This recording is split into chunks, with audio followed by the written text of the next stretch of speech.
Hi welcome to our channel.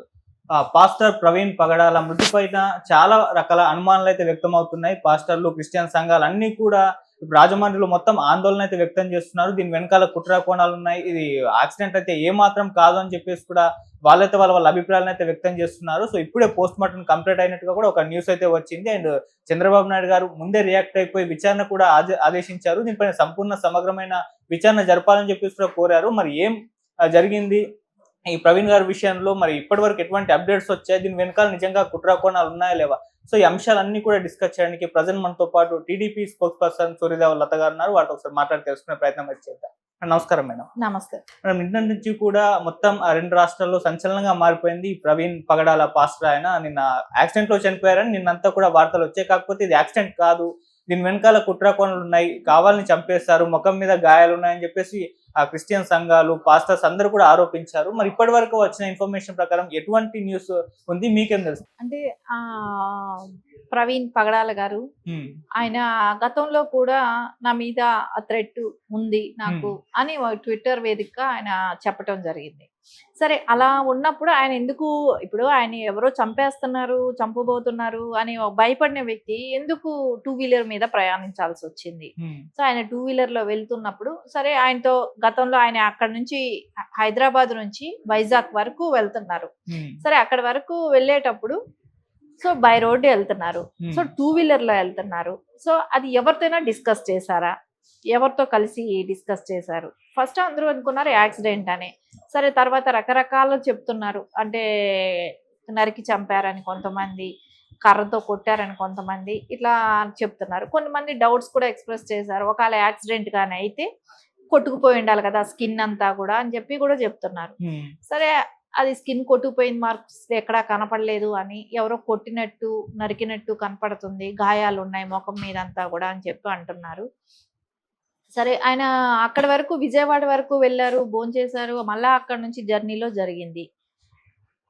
ఇవన్నీ జరిగితం చూస్తుంటే ఎవరితోనో ఆయన ఎవరైతే ఒకవేళ మేబీ అది ఇంకా పోస్ట్ మార్టం రిపోర్ట్ రాలేదు కాబట్టి ఒక డౌట్ ఎక్స్ప్రెస్ చేయటమే, అందరూ చెప్తున్న డౌట్ గురించి మనం మాట్లాడాల్సి వస్తుంది ఇక్కడ. సరే, ఆయన ఎక్స్ప్రెస్ చేసిన దాన్ని, ఆయన చెప్తున్న దాని ప్రకారం చూస్తే, కొంతమంది చెప్తున్న దాని ప్రకారం చూస్తే ఆయన ఎవరితోనూ ఇక్కడెక్కడ డిస్కషన్ చేసి ఉండాలి, ఎక్కడెక్కడ తిరుగుతున్నాడు ఏంటి అనేది. అయితే గత 2 రోజులుగా ఆయన ఎక్కడెక్కడ తిరుగుతాడు, ఏం చేస్తాడు, ఎటు వెళ్తాడు ఏంటి అనేది ఆయన వెనకాల కూడా ఫాలో చేసి ఉంటారు. మేబీ ఫాలో చేసి ఉంటారు. ఫాలో చేసిన తర్వాత ఆయన వెనకాల ఫాలో చేసి ఒకవేళ ఎక్కడ ఎవరు లేని ప్లేస్లో అలాంటి అటాక్ జరుగుండొచ్చేమో. ఇంకా దీని మూలానైతే నారా చంద్రబాబు నాయుడు గారు కానివ్వండి, లోకేష్ గారు కానివ్వండి, అదేలాగా హోమ్ మినిస్టర్ అనిత గారు కానివ్వండి యాక్షన్ తీసుకుంటున్నారు. అంటే డిపార్ట్మెంట్ కూడా స్ట్రాంగ్ గా దీన్ని తొందరగా ఎవరు, ఏం జరిగింది, దీని రిపోర్ట్స్ ఏంటి అని దీన్ని సివియర్ గా దీన్ని యాక్షన్ తీసుకోండి గట్టిగా. దీని మూలాన ఎవరు ప్రాబ్లం అంటే, ఇప్పుడు ఇది ఏమైందంటే క్రిస్టియన్ ఇది పాస్టర్ అయ్యారు. సో దీని మూలన ఇంకా వేరే వేరే డౌట్స్ అనేది రాకూడదు ప్రజలకి, క్రిస్టియన్ మతంలో ఉండే వాళ్ళకి కూడా. కానీ యాక్చువల్లీ ఇక్కడ చూసేదాన్ని బట్టి చూస్తే అదే వాళ్ళు సంబంధించిన వాళ్ళు, ఆయనకు బాగా క్లోజ్గా ఉన్న వాళ్ళు చేసినట్టు, ఒకవేళ హత్య అయితే క్లోజ్గా ఉన్న వాళ్ళే చేసినట్టే కనపడుతుంది. ఎందుకంటే ఆయన అంతర్జాతీయ స్థాయిలో ఆయన స్పీచెస్ ఇస్తూనే ఉన్నారు, ప్రపంచవ్యాప్తంగా తిరుగుతున్నారు. ఇప్పుడు వీళ్ళకి ఆల్రెడీ అందరితో కూడా టచెస్ ఉంటాయి. బ్రదర్ అనిల్ గారు కానివ్వండి, ఇంకా పెద్ద పెద్ద పాస్టర్స్తో కానివ్వండి, అందరికీ టచెస్ ఉంటాయి. సో దీనిలో ఇంకోటి ఏంటంటే, మనం గత 5 ఏళ్ళు కూడా ఆంధ్రప్రదేశ్లో కొంచెం క్రిస్టియానిటీ కూడా పెరిగింది. సో అక్కడ చూస్తే కొన్ని రకంగా చూస్తే, అంటే గతంలో ఉన్న వాళ్ళందరూ కూడా ప్రోత్సహించారు కూడా అక్కడ ఆంధ్రప్రదేశ్లో. అట్లాంటప్పుడు అక్కడ బ్రదర్ అనిల్ లాంటి వాళ్ళనేమో గతంలో పైకి తీసుకురావటానికి రాజశేఖర్ రెడ్డి గారు పోప్ లాంటి వాళ్ళని తొక్కటం కూడా జరిగింది. ఆయనని మిషన్ నుంచి తొలగించటం, 3 లక్షల కోట్లు ఉన్న మిషన్ నుంచి ఆయన తొలగించటం కానివ్వండి, ఆయనకి ఉన్న ఇమేజ్ని డ్యామేజ్ చేయటం కానీ జరిగింది. సరే, తర్వాత బ్రదర్ అనిల్ గారు తగ్గటం కానివ్వండి, అంటే ఆయన పెరిగారు. సరే, తర్వాత ఆంధ్రప్రదేశ్లోకంటూ ప్రవచనాలకి కానివ్వండి వాటికి వెళ్ళనివ్వకుండా కట్టడి చేయటం జరిగింది అప్పుడు ప్రభుత్వం. ఇవి కొన్ని లక్షల కోట్లు మార్పు అనేది అయితే జరిగింది. అంటే ప్రపంచ స్థాయిగా కూడా కొన్ని లక్షల కోట్లు అంటే ఫండ్స్ కానివ్వండి, ఏపీలో కూడా మేబీ చాలా వరకే ఫండ్స్ కూడా గ్యాదర్ చేసి ఉండుంటారు. అంటే చాలా వరకు అవకతవకలు జరిగాయి కదా గతంలో. ఆ జరిగిన వాటిల్లో వీటిల్లోకి పంపించారా, కొన్ని జరుగుంటాయి. ఎక్కడ ఇవన్నీ చూస్తే కొంచెం వరకు డౌట్ అనేది ఎక్స్‌ప్రెస్ చేయాల్సొస్తుంది. ఇది వాళ్ళల్లో వాళ్ళకి ఆధిపత్యం ఏమైనా వచ్చిందా? ఆధిపత్యం ఏమైనా జరిగిందా? ఏం జరిగిందనేదైతే తెలియాల్సిందుంది. ఇంకొకటి ఇక్కడ ఫస్ట్ ముఖ్యంగా ఆయన కుటుంబ సభ్యులు కూడా స్పందించాల్సిందుంటది. సో, బయట మాట్లాడాల్సిందుంటది గదా! ఎందుకు ఇది జరిగింది? అంటే ఆయన మీద అంటే ఎవరైనా ఆయన థ్రెట్ చేశారా గతంలో? ఆయన్నెవరైనా బెదిరించారా? అందుకోసమే ఆయన ట్వీట్ చేశాడా? ట్విట్టర్‌లో పెట్టాల్సొచ్చిందా? లేకుంటే ఈ అంటే ఫండ్స్‌లో ఏమైనా వచ్చిన దీనిలో ఆధిపత్య పోరేమైనా అంటే వాళ్ళల్లో వాళ్ళకేమైనా ఆధిపత్య పోరులో ఏమైనా జరిగాయా? ఇట్లాంటివన్నీ కూడా తెలిసిన వ్యక్తులు ఎవరైనా ఉన్నారంటే కుటుంబ సభ్యులే ఉంటారు. సో, వాళ్ళ ద్వారానే తెలుస్తాయి. ఆళ్ళు ఏ రోజైతే బయటొచ్చి పోలీసులకి కోఆపరేట్ చేసి ఒకవేళ నేనేదంటే ఇంకా మనకు కరెక్ట్ రిపోర్ట్ రాలేదు. పోస్ట్‌మార్టం కంప్లీట్ అయింది. కరెక్ట్‌గా రిపోర్ట్ రాలేదు. ఆ రిపోర్ట్ వస్తే ఒకవేళ హత్య అని వస్తే ఇవన్నీ సింక్ అవుతాయి. లేకుండా ఉంటే అది నార్మల్ హత్య కింద నార్మల్‌గా యాక్సిడెంట్ కిందే తీసేస్తారు. సో, నేను హత్య అనేది వచ్చినప్పుడు గురించి చెప్తున్న మాట ఇది. ఇంకా మనకు రిపోర్ట్ తెలియలేదు ఇక్కడ. సో, ఇది అన్నిటికీ కూడా మనకు మెయిన్ వాళ్ళ కుటుంబ సభ్యులు స్పందించి ఏం జరిగింది ఏంటి ఆయన కాల్ డేటా చూస్తే కానివ్వండి, ఆయన కాల్ డేటాలో ఎప్పుడెప్పుడు ఎవరెవరితో మాట్లాడాడు, ఆయన చేసే జర్నీ విషయాలే కానీ తెలిసిన వ్యక్తులే కానివ్వండి, అప్పుడు కానీ ఇది క్లారిటీ అనేది రాదు. అప్పటి వరకు అయితే ప్రజలందరూ కూడా సంయమనం పాటించాల్సిందే.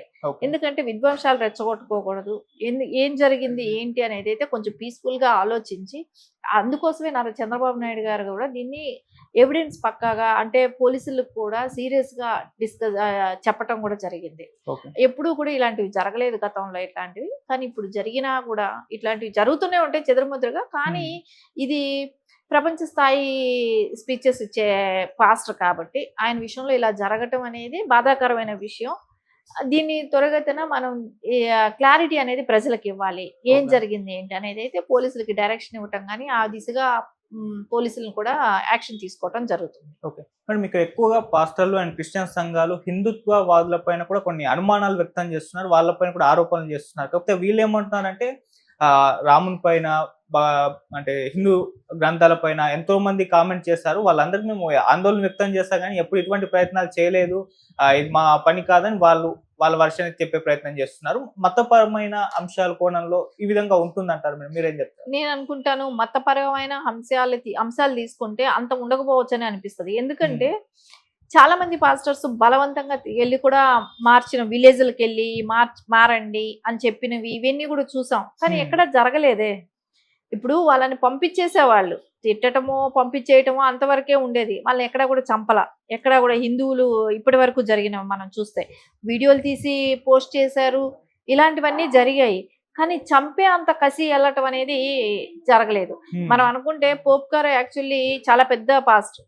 మనం గతంలో చూసి ప్రపంచంలోనే ఒక పేరున్నతమైన పాస్టర్ గా ఆయనకి పేరుంది. అట్లాంటి ఆయన్ని అందరూ ఆదరించారు కదా. సో అందరూ అప్పట్లో ఉన్న పొలిటీషియన్స్ కావచ్చు, రాజకీయ నాయకులు అందరూ ఆదరించిన వాళ్ళే. ఎవరు కూడా విభేదించింది ఏమీ లేదు.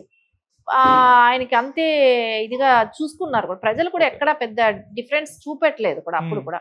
సో ఇప్పుడు బ్రదర్ అనిల్ గారు ఉన్నారు. సో ఆయన పని ఆయన మతాన్ని ప్రచారం చేస్తున్నాడే కానీ బలవంతం చేయడమో ఇంకొక మతాన్ని తిట్టడమో చేయలేదు. సో ఇప్పుడు కొంతమంది తిట్టిన వాళ్ళు కూడా ఉన్నారు. అలాంటి వాళ్ళని కూడా ఎవ్వరూ ఏమీ చేయలేదు. మనం చూసాం గతంలో చాలా నీచంగా మాట్లాడారు హిందూ మతాన్ని గురించి కూడా. ఎవరుని ఏమీ ఎక్కడ జరగలేదు కూడా. ఎక్కడ చంపేసేయాలన్నంత కక్షపూరిత ఇది అయితే ఎక్కడ జరగల.